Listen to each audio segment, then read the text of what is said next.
नमस्कार, जन उत्तराखंड बुलेटिन में आप सभी दर्शकों का स्वागत है और आपके साथ मैं जुड़ी हूं लीजा। खबरों पर बात करेंगे, लेकिन एक नजर हेडलाइंस पर।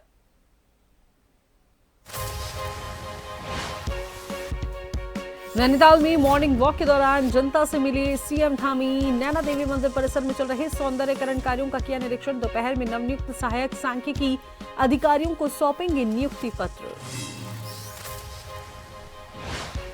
रुड़की के नारसन ब्लॉक में ग्राम प्रधान पर घोटाले का आरोप। मौके पर पहुंच अधिकारियों ने की जांच रिपोर्ट तैयार। पंचायत रिकॉर्ड के आधार पर होगा कमियों का खुलासा।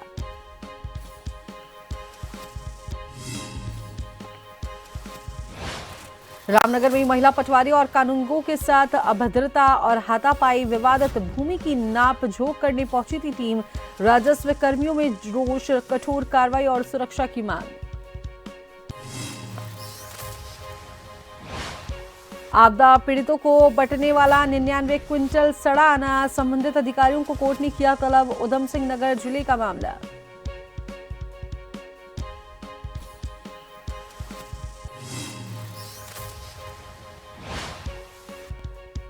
तो वहीं टिहरी से मुक्तेश्वर तक तेजी से लुढ़का पारा। गंगोत्री में नदी झरने जमकर हुए बर्फ। जमीन पर पाला गिरने से बड़ी परेशानी।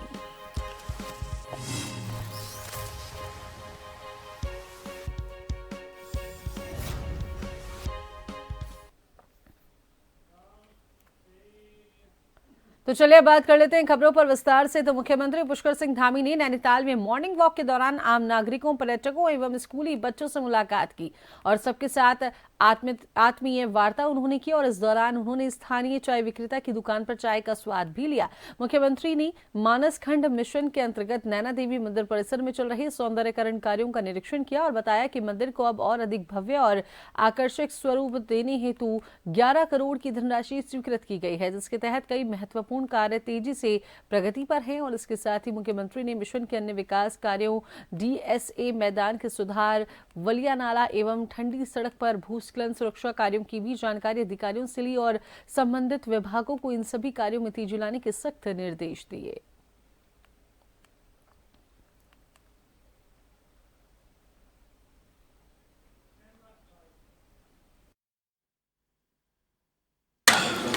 देवभूमि उत्तराखंड के अंदर पूरे वर्ष भर देश और दुनिया के श्रद्धालु, भक्तगण, पर्यटक बड़ी संख्या में आते हैं। और हमारी सरकार ने केदारखंड और मानसखंड दोनों ही स्थानों पर, जहाँ चार धाम, हेमकुंड साहब और मानसखंड के भी सभी हमारे मंदिर,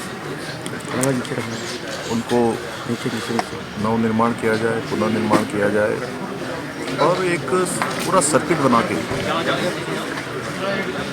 उनके सौंदर्यीकरण का काम भी किया जाए। धामी सरकार का मिशन रोजगार। चयनित अभ्यर्थियों को मुख्यमंत्री देंगे नियुक्ति पत्र। सहायक सांख्यिकी अधिकारी हुए हैं नियुक्त। दोपहर 1 बजे मुख्य सेवक सदन में होगा ये कार्यक्रम। मुख्यमंत्री पुष्कर सिंह धामी सरकार का मिशन रोजगार। चयनित अभ्यर्थियों को मुख्यमंत्री नियुक्ति पत्र देने वाले हैं।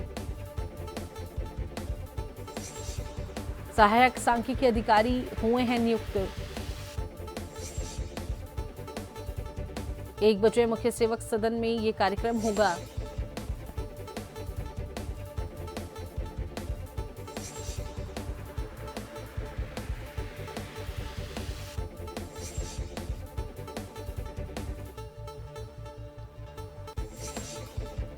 तो वहीं खबर पर विस्तार से जानकारी साझा करने के लिए हमारे साथ उत्तराखंड से bureau chief SN Pant phone line पर हैं। तो श्रीनिवास जी, क्या कुछ खबर को लेकर अपडेट है? रोजगार के नियुक्ति पत्र आज सौंपे जाने वाले हैं। लगभग कितने लोगों को आज ये नियुक्ति पत्र सौंपे जाएंगे? बिल्कुल लीजा, आपको बताना चाहूंगा, उत्तराखंड सरकार के मुखिया के तौर पर पुष्कर सिंह धामी ने जैसे ही शपथ ली थी तो उन्होंने कहा था कि जितने भी उत्तराखंड में सरकारी सेवाओं के सापेक्ष में जो भी पद खाली हैं, सबसे पहले उनको भरा जाने का काम किया जाएगा। तकरीबन उत्तराखंड में 23,000 ऐसे पद हैं जिनकी लगातार रिक्रूटमेंट चल रहा है। हालांकि कई बार आपने देखा होगा कि यूके ट्रिपल एससी ने जब एग्जाम कराए तो पेपर लीक की घटनाएं सामने आई, उसके बाद कुछ एग्जामों को पोस्टपोन किया गया, किसी को रद्द किया गया, लेकिन उसके बावजूद भी जो पूरे पारदर्शी तरीके से एग्जाम कंडक्ट हो पाए, उनके परिणाम घोषित हो पाए, उसी कड़ी में आज 1 बजे का जो कार्यक्रम मुकर्रर किया गया है मुख्यमंत्री आवास में मुख्य सेवक सदन में, आज जो चयनित अभ्यर्थी हैं उनको मुख्यमंत्री नियुक्ति पत्र देने वाले हैं और सहायक सांख्यिकी अधिकारी के तौर पर ये ज्वाइनिंग इनकी हुई है और आज इनको नियुक्ति पत्र दिए जाएंगे। तो कुल मिलाकर अगर आप देखेंगे तो तकरीबन 200 से अधिक लोगों की तादाद ऐसी है जिनको उत्तराखंड सरकार के मुखिया के तौर पर आज मुख्यमंत्री बकायदा नियुक्ति पत्र देने वाले हैं। और मुख्यमंत्री ने सीधे तौर पर कहा था कि जिस तरीके से सरकारी सेवाओं के लिए सापेक्ष जो एग्जाम कंडक्ट कर रहे हैं, उनको अधिक से अधिक विभागों में जो पद खाली चल रहे हैं उसके जो सापेक्ष पद निकाले जा रहे हैं उन पर भर्ती प्रक्रिया में आगे आना चाहिए, क्योंकि अर्थ एवं सांख्यिकी विभाग, कृषि, उद्यान एवं खाद्य प्रसंस्करण विभाग, सहायक सांख्यिकी अधिकारी और महिला सशक्तिकरण एवं बाल विकास के अंतर्गत सांख्यिकी सहायक एवं संगणकों को नियुक्ति पत्र आज मुख्यमंत्री के द्वारा दिया जाएगा। यानी अलग अलग डिपार्टमेंट के सांख्यिकी सहायक और संगणकों के पद पर। जी, बहुत बहुत शुक्रिया श्रीनिवास जी, इतने विस्तार से जानकारी दर्शकों के साथ साझा करने के लिए, जुड़ने के लिए।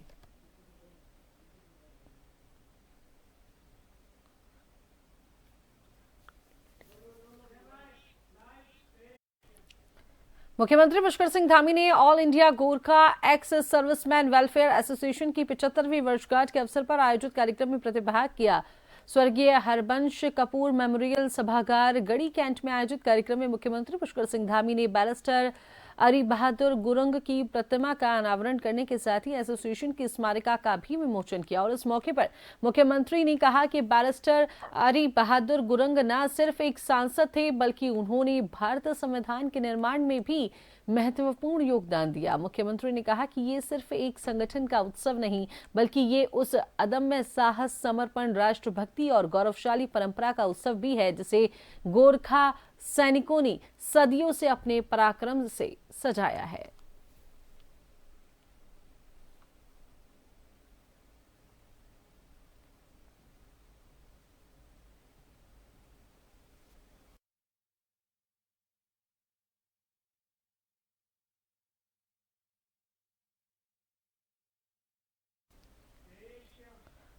मुख्य सचिव आनंद वर्धन की अध्यक्षता में सचिवालय में पूंजी निवेश के लिए राज्यों को विशेष सहायता योजना एवं सुधार लागू करने में विभागों की प्रगति की समीक्षा की। मुख्य सचिव ने कहा कि निर्धारित समय सीमा के भीतर विभागों द्वारा जो रिफॉर्म्स लागू किया जाना संभव है उन्हें अनिवार्य रूप से निर्धारित समय में लागू कर लिया जाए।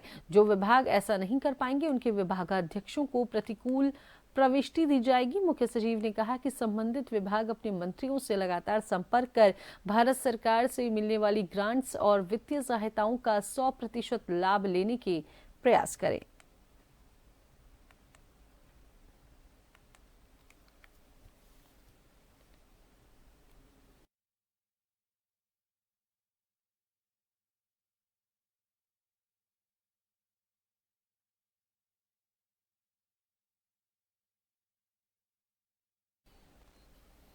उद्धारेडी के ग्रामीणों ने ग्राम प्रधान के खिलाफ गंभीर शिकायतें दर्ज कराई हैं। ग्रामीणों का आरोप है कि गांव में सड़कों पर पत्थर नहीं डाले गए और पाइपलाइन का काम अधूरा छोड़ दिया गया है। इसके बावजूद कागजों में इन कार्यों को पूर्ण दिखाकर भुगतान ले लिया गया है। ग्रामीणों का ये कहना है कि जिन रास्तों पर ग्राम प्रधान द्वारा कार्य दिखाया गया है वहां वास्तव में कोई कार्य नहीं हुआ, केवल कुछ चुनिंदा रास्तों पर हल्का फुल्का पत्थर डाला गया है, जिससे ग्रामीणों को संदेह है कि ग्राम प्रधान ने जेई से मिलीभगत कर रुपए निकलवाए हैं। शिकायतों की गंभीरता को देखते हुए अधिकारी मौके पर पहुंचे। जांच के दौरान एडीओ पंचायत ने बताया कि सभी कार्यों की कागजी जांच और स्थल निरीक्षण किया गया है। उन्होंने कहा कि रिकॉर्ड के आधार पर यह स्पष्ट किया जाएगा कि किस कार्य में कितनी कमी और लापरवाही पाई गई है। ग्रामीणों ने मांग की है कि पूरे मामले की निष्पक्ष जांच हो और दोषियों पर कार्रवाई की जाए।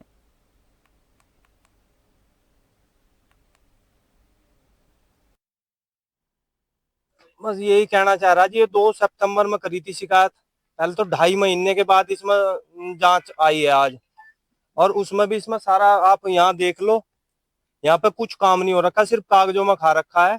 ठीक है जी, पूरा भ्रष्टाचार है। पाइपलाइन है वो अभी उधर है, वो पाइपलाइन सब दिखा रखी है, एक लगा रखी, 4 खा रखी, और बाकी सारी चक्रोड़ इसी तरीके से पैसा खाया हुआ है इसमें। तो जीआई जो जांच करना है उनका क्या कहना? उनका अभी तक कुछ नहीं कहना। जो जेई जिनकी उससे आता है ना, वहाँ जो उसमें इन्वॉल्व भी हैं, वो ही जांच के लिए आ रखे हैं। बस काम देखे हमने, उसके बाद जांच ये टीम इसमें निर्णय लेगी। तो क्या पाया फिलहाल मौके पे आप पहुंचे हैं कई कई जगह, आपने निरीक्षण भी किया है? फिलहाल कार्य जेई साहब के अनुसार कार्य हुए हैं इनमें। अच्छा, जय साहब ने जो लिखा था या पास किया था वो कार्य हो गए? अभी रनिंग में चल रहे हैं, कुछ में अभी सर पैसा भी निकाला जा चुका है बहुत से बार। ना कुछ में तो इनमें प्रगति में चल रहे हैं काम ना, उस हिसाब से तो कार्य अब इनकी एमबी को देखा जाएगा उस हिसाब से। सर एक सवाल जानना चाहेंगे, आपके जई साहब को तो लगता है बहुत ही ज्यादा जल्दी है, बाइक पे से भी तो ना पसंद नहीं कर जल्दी रहे हैं जल्दी नहीं है उनको, कहीं से फोन आ रहा होगा उनको। लेकिन डोईवाला में भारतीय खाद्य सुरक्षा एवं मानक प्राधिकरण के नियमों का खुलेआम उल्लंघन उस समय होता नजर आया जब एक फूड लिमिटेड कंपनी के कर्मचारियों को डोईवाला बाजार में प्रतिबंधित प्लास्टिक पॉलिथीन की थैलियों में खुला टोफू पनीर सप्लाई करते हुए देखा गया। बड़ी प्लास्टिक थैलियों में 10 से 20 किलो टोफू पनीर के टुकड़े रखकर कर्मचारी बिना किसी स्वच्छता मानक का पालन किए दुकानों में दे रहे थे। प्लास्टिक की थैलियां भी ऊपर से खुली हुई थी, जिससे थैलियों में धूल, मिट्टी, कंकड़ और कीड़े के संपर्क की पूरी संभावना बनी हुई थी। साथ ही उक्त उत्पादन पर किसी भी प्रकार का लेवल, पैकेजिंग, निर्माण तिथि, एक्सपायरी तिथि, बैच नंबर या लाइसेंस नंबर अंकित नहीं था, जो कि खाद्य सुरक्षा अधिनियम के अनुसार पूरी तरह से गैरकानूनी है। अब सवाल यही उठता है कि आखिर जिम्मेवार क्यों मौन है और टोफू पनीर के ये सप्लायर कब तक लोगों के स्वास्थ्य के साथ खिलवाड़ करते रहेंगे। में तो अभी भी है तो पन्नी के अंदर ही सप्लाई कर रहे हो? पन्नी के अंदर ही पन्नी के अंदर ही कर रहे हो। अब पन्नी आपको मालूम है प्लास्टिक बैंड है, वो तो पहले से ही आ रही है सर, हम तो अभी आए हैं लड़के, नए लड़के हैं जो वहीं से ही दिए जा रहे हैं तो हम आ रहे हैं। और सतपाल की किस जगह कृष्णा फूड फैक्ट्री की जगह कंडोली, मेन कंडोली में। किस तरह का पनीर आप कहाँ डोईवाला में सप्लाई कर? डोईवाला में यही है, मेन तो यही है, यही डोईवाला में। डोईवाला पुलिस को उस वक्त बड़ी सफलता मिली जब पिछले 1 वर्ष से फरार चल रहे स्मैक तस्करी के मुख्य सरगना जकरुद्दीन को बरेली उत्तर प्रदेश से गिरफ्तार करने में पुलिस ने कामयाबी हासिल की। आपको बता दें कि आरोपी पिछले 1 साल से फरार चल रहा था और गिरफ्तारी से बचने के लिए लगातार अपने ठिकाने बदलता रहता था। फिलहाल पुलिस ने द्वारा अभियुक्त को गिरफ्तार करने के बाद जानकारी के आधार पर प्रकाश में आया कि तथ्यों पर कार्रवाई के साथ अभियुक्त के आपराधिक इतिहास की जानकारी खंगालते हुए आगे की कार्रवाई की जा रही है।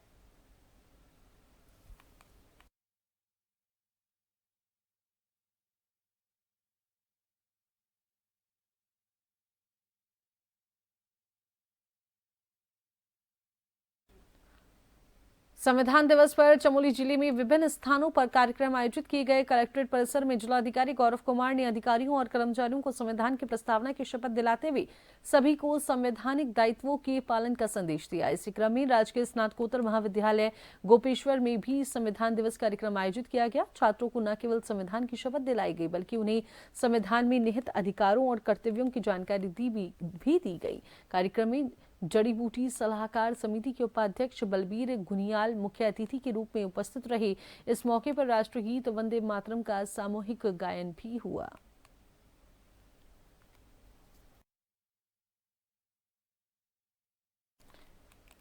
तो वहीं रामनगर तहसील के ग्राम कंदला में सरकारी ड्यूटी पर गई महिला पटवारी पूनम और कानूनगो हरीश यादव के साथ अभद्रता और हाथापाई का गंभीर मामला सामने आया है। टीम ने वहां धारा 41 एनआर एक्ट के तहत आशा रावत की विवादित भूमि की नाप जोख करने पहुंची थी। इस दौरान जमीन पर कब्जे के आरोपी एक परिवार के लोग मौके पर आ गए और नाप जोख रुकवाने के लिए हंगामा करने लगे। घटना की सूचना मिलने पर एसडीएम रामनगर प्रमोद कुमार ने इसे गंभीर अपराध बताते हुए थाने को अवगत कराया और संबंधित कर्मचारियों को तत्काल तहरीर देने के निर्देश दिए ताकि आरोपियों पर कठोर कार्रवाई की जा सके। इस घटना के बाद राजस्व कर्मियों में काफी रोष देखने को मिला और वे लगातार बढ़ रही ऐसी घटनाओं पर प्रशासन प्रशासन से कठोर कार्रवाई व सुरक्षा की मांग कर रहे हैं।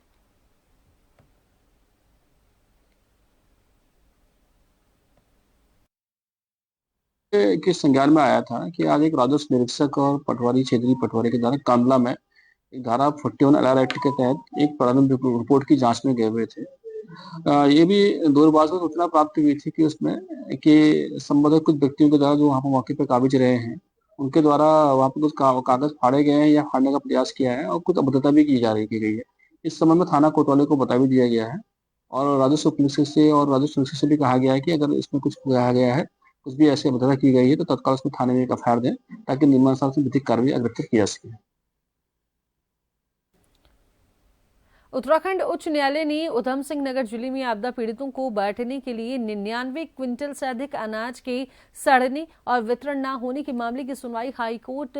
इस मामले में संबंधित अधिकारियों को कोर्ट में पेश होने के हाईकोर्ट ने निर्देश दिए। मुख्य न्यायाधीश जी नरेंद्र एवं न्यायमूर्ति सुभाष उपाध्याय की खंड के समक्ष मामले की सुनवाई हुई और हरिद्वार निवासी अभिजीत ने हाईकोर्ट में जनहित याचिका दायर कर कहा कि 2021 में सस्ता गल्ला योजना के तहत बांटे जाने वाले 99 कुंतल से अधिक अनाज रखरखाव की कमी के कारण सड़ गया था। अनाज आपदा पीड़ितों के लिए था लेकिन बर्बाद हो गया। याचिकाकर्ता ने कोर्ट में सस्ता गला राशन में हुई घोटाले की जांच कर दोषियों के खिलाफ कड़ी कार्रवाई और नुकसान की वसूली करने की मांग की थी। और इसके अलावा याचिका में ये